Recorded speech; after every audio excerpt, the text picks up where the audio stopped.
I got into the business originally not to sell homes for the rest of my life. I was just buying rental property after rental property, and it took 5 or 6 years before we finally bought a house for ourselves again. You know, we'd had some previously, but. So tell me a little bit about like your investments and how you tie that all in within real estate teams, revenue share, Bitcoin, all the rest of the stuff. I'm a big fan of cryptocurrency.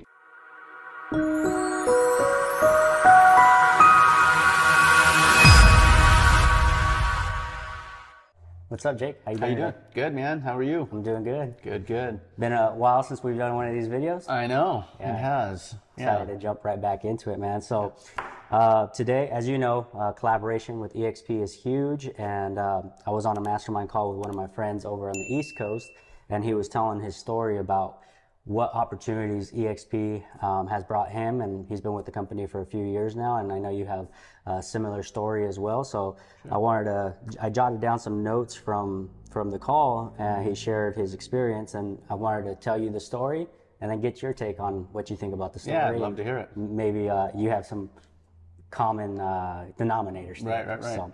So, cool. So the story goes just invest in you. Right, and I know you're a big fan in investing in yourself, in your future all the time. So he says, take a minute and slow down and look at your life today. Is this what you thought you would be doing at this point in your life? In selling real estate, family, friends, vacations, investments, all of that, right? He says, you've been selling real estate for how long? Maybe 20 years. Are you finally living the dream? So we all got into the business to make more money and have more time. And a lot of people find themselves having maybe less money and maybe less time, definitely less time in their hands, right? So for my realtor friends, let's jump in a time machine if they existed.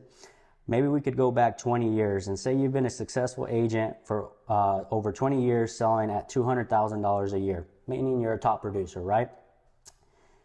You're operating as a real estate technician, trading time for money. What does that savings account look like today? Remember, it's 20 years later.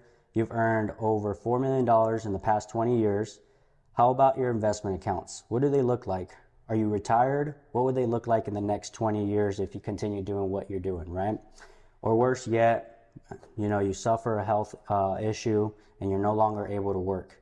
Could you support your family for the next 20 years on your passive or your savings or your investment accounts? I wish someone would have had this conversation with me 10 years ago. I wish someone would have made me sit down and really take a look at what eXp has to offer. So I did this, and as the coined phrase goes for so many people at this company, I wish I would have done this sooner. Here's what my life would look like today, going back. $16,000 in eXp stock as an Icon agent with an annual 10% growth would equal $296,499. I wish someone would have shared that information instead of just sharing their trophies. Today, I would also have a $619,000 account with eXp revenue share at just $3,000 a month. That's 60 agents in my revenue share business at $3,000 a month. However, I've actually brought in more than 1,200 agents in the past 10 years, so that actual number would be more than $2 million a year.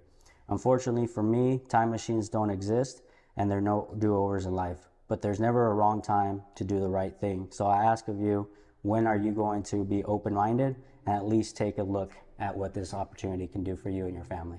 Yeah, so that's pretty cool. That's the story. Good story. Yeah. And I wanted to, get your take on it because you're business-minded. You have all these buckets that you talk about, right? Of building a legacy, income buckets, and a little bit in each bucket can go a long way. So when you hear this story and you think about a lot of your colleagues in the business, you've been doing this for a while now, what comes to mind when you hear this story? Yeah, I mean, it's really true. I mean, we get into this business, a lot of people get into this business because what they see success of others, right? And for me, it was a little different because I did see success of others, but it was me rebuilding. I had crashed 10 years ago, and so yeah, looking back, it's we came into eXp about 6 years ago, and it's been a life-changing situation. I mean, I look at those, and one of those reasons was because it does allow us to create some additional buckets, and I compared it to investing in rental properties. So when when you look at it today, you say it's life-changing. Where are you at today with your team? Where were you before you entered into the eXp opportunity? Tell us your story about how this came about for you, Right. and how it even entered your radar in the first place. Yeah, it was actually, I was just about 6 months into starting our own brokerage. We had Rocco Real Estate, and that was after leaving a regional brokerage and spending, I think it was going to be that year, just in the franchise fees alone was going to be about $75,000. And so obviously as a business person, you got to think about cost as well, right? Opportunities, the bigger part of it, but cost is big. And so 6 months in, someone introduced to me, but I didn't take the time. I didn't take the time to look at it because I was just 6 months into starting my own company. And Sounds like this story right here, right? Right. And then, obviously fast forward another 6 months, a friend of mine who was already with eXp, invited me to coffee and chatted. And I was like, you know what? Let me just take a look at it. I don't really want to make any changes. We just had a stellar year. I think we sold 270 homes that year. But I wanted to look at it. I'm a business person. I want to look at all the opportunities. And what really sunk in there was the opportunity, not really as much for me, but also for the agents. Because as a small brokerage, I couldn't offer stock incentives. I couldn't offer a piece of the revenue very easily. And I certainly couldn't offer the technology, the training. And at that point, I think we were about 10, 12 agents in our company. And my time was starting to get sucked dry with training, right? And we didn't have all of that put together. And so the opportunity looked pretty good in the sense that now we can provide a lot more for the agents, and that would allow us to grow. Obviously, setting aside the ego of having my own company was needed so that I could, build. But it's, a lot of people, I got into the business originally not to sell homes for the rest of my life, but to generate an income that would allow me to fill buckets, that would create passive income, right? Yeah. And I see a lot of agents, they're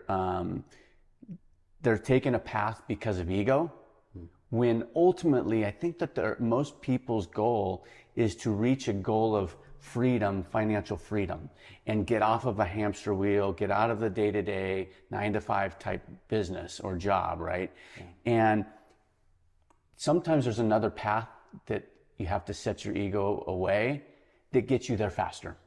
And that's what I think, that's what we did is doing that. And I talked, we were talking to an agent just a couple of days ago that was looking at those two paths, and it's like, hey, you can get to where you really, really want to go faster if you're willing to give up a little bit of the ego part of it, right? So that's right. And so when you look at this opportunity of filling buckets, there's this portion of revenue share, right? That people either have a tainted image of or they love it. It's kind of one of those things where you either extremely love it or someone has convinced you that it's a bad thing.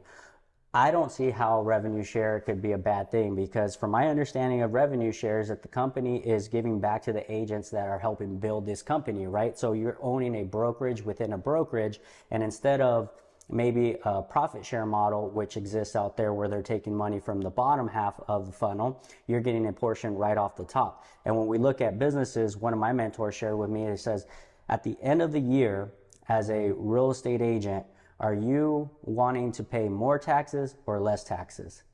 And the reality is, okay, well, we want to pay our fair share of taxes, but we have business expenses, right? So there's write-offs and things of that nature that come along with the business expenses. And as a good business, if that real estate company is running a really great business, they're going to have all their write-offs and things of that nature, and you're going to get a portion of a very small portion at the end, as opposed to the revenue share model coming right off the top. Whatever is generated is coming into you. 50% of that is coming back to the agents in this company. So just as a very, on theory, on practice, it's a good thing, right? And what does revenue share do for you? You have two teams at this brokerage. You have your traditional team, which is your real estate team here in-house, everybody working around us in our satellite teams. And then you have your organization, your modern team. What is the difference between the two, and what has that done for you in the last 5 years? Yeah, I think that, with revenue share, it really comes down to who doesn't want to help their company grow. I mean, we naturally do. And I think that the part that people don't like about it is because of they don't think they know how to do it. They don't know how to help their, but leaders know how to grow, right? If you run a company and even if you don't, if you're not in a leadership position, do you like to help other people? Do you like to help other people find an opportunity that's better than what they already have? And yeah, the revenue share is, I wasn't, in the beginning, I was like, I don't really want to go do a bunch of recruiting. But then again, I'm like, well, wait, I have a team. I need to recruit, right? We have to grow. And the more, just like any other company, generally you're hiring because you're growing. You're bringing in more people. And sometimes you bring in more people to grow, right? And so, yeah, with, we obviously have our real estate team where we are close. We're doing transactions within our in our community that we're serving. But then the revenue share team, or the larger eXp team, is a group of people that we collaborate together and we help each other grow our businesses. And yeah, I mean that's you compare that. A lot of real estate agents like to invest in rental properties, right? And you look at a $250,000-$300,000 rental property, and you might make $250-$300 a month after you pay the mortgage, property management expenses, utilities, garbage, repairs and maintenance, or whatever. You might make $250-$300 a month, right? And that $250,000-$300,000 house is going to cost you $50,000-$60,000 down payment. That's right. 20,000 or 20%, right? Or you can help an agent find a opportunity with our company, and it's going to pay the same amount, and you've invested in time. And there's a lot of people that want to invest in real estate, and they want that passive bucket. They want that rental property portfolio, which I'm not discounting. That's a great bucket, but why not have multiple buckets? Well, here's an easy bucket to get into by just helping others. You're helping others, and you're helping a company that you're in love with, right? And so it's been a huge for us. It's just another great bucket for me and my family, and alongside the rental properties and the other stuff. So yeah, absolutely. So I love that you said that, because with 5 properties, you're probably looking at, $250,000 to get that acquisition and start having that passive income, or you can go out there and help a couple of agents come in and see the opportunity. Yes, you don't get the appreciation and the equity in those properties, but what I've seen from you is that running a business, you're also taking from these buckets and putting into these other buckets, and building your portfolio as you go with all the different buckets. So, I mean, talk to me about, a little bit about investments, because this video is really geared towards team leaders, business owners, people that aren't just thinking brand and just wanting to sell, 15, 20 homes. So I'm looking for the leaders of the industry that love to think about business and how they're building, not for today, but for 10, 15, 20 years down the road. So tell me a little bit about like your investments and how you tie that all in within real estate teams, revenue share, Bitcoin, all the rest of the stuff. Yeah, I mean, it goes back to, 10 years ago when I crashed. I felt like I was one of the people that went through the Great Depression, right? And if you notice what happened with that group of people, they started just hoarding their money. They saved. They didn't ever want to go through that again. I kind of was the same way. When I started to rebuild and start generating income, all I did is put money into assets.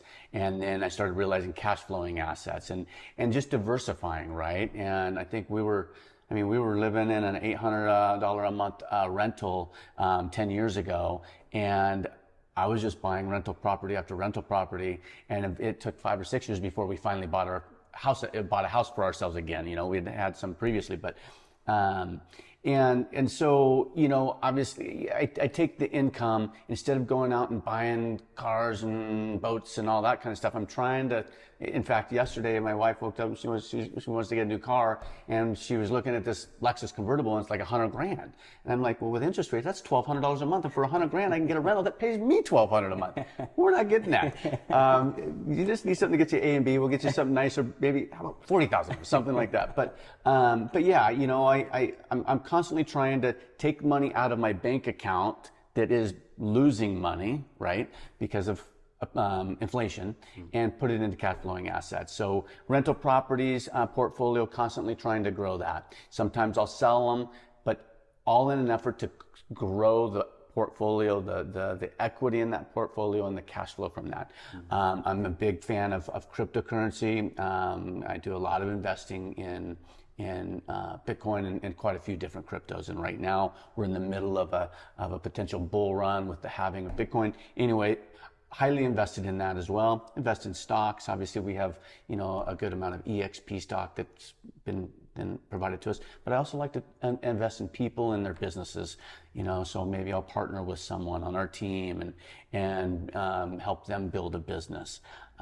Obviously, helping others build their businesses, and if I can be a part of that, then you get everybody wins. So I love that. ultimately, though, I'm trying to build stuff that doesn't require me every minute. Obviously, you can only do so much in a day, and so building those buckets to as close to passive as possible. Yeah, and it's the golden rule in business is they say you don't truly have a real business until you're able to step out of it and it continues operating in spite of you, right? So you try to build all those cogs in the machine so that it keeps running and producing, and you're able to step out for a couple of weeks or months or whatever the case is and come back and it's still in production.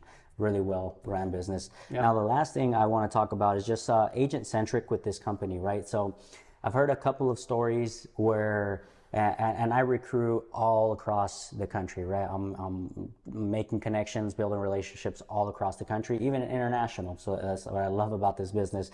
And sometimes what I hear some of the limited mindset saying is people have been convinced that they are who they are because of the brand behind them. Right. That they wouldn't have taken as many listings, they wouldn't have as many buyers, as many transactions if they didn't have the brand. We love eXp, right? And it provides us the best opportunity possible to grow what we're trying to grow here. But ultimately, eXp recognizes that the agent is what's building the brand. It's agent-centric, leading the way, versus the brand leading the way. So I love that. What are your thoughts on that conversation? Yeah, the brands out there that believe that they're helping their agents build, they better step aside and rethink what they're thinking, because companies are built because of people. And when